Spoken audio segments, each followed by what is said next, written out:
inassure ko lang si Mayor na kung ano man ang kailangan ng city, nandito yung DPWH, no?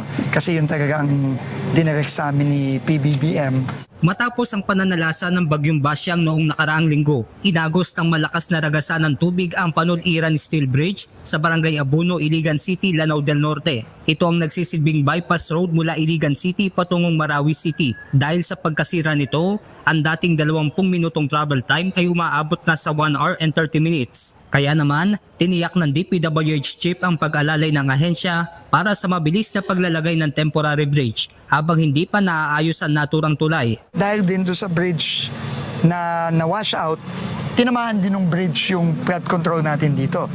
So sinira din niya.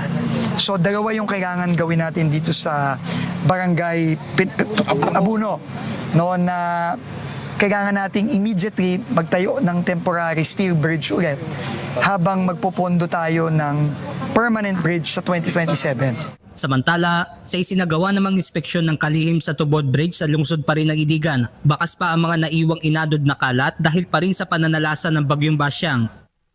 Ayon sa kalihim, ilalakip nila sa kanilang pondo ngayong taon ang pagbili ng mga equipment na siyang magagamit sa dredging sa Iligan River. We have funds for 26. We have to start buying equipment. I mean, hindi pwede to. I mean, this is... Look how silted this is. Ang baba, oh. Pag nagbaha talaga dito, lampas-lampas dito.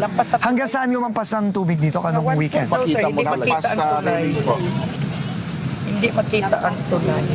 Benedict Samson, UNTV News and Rescue. Diyos ang aming santigan, serbisyo publiko ang aming pinahahalagahan.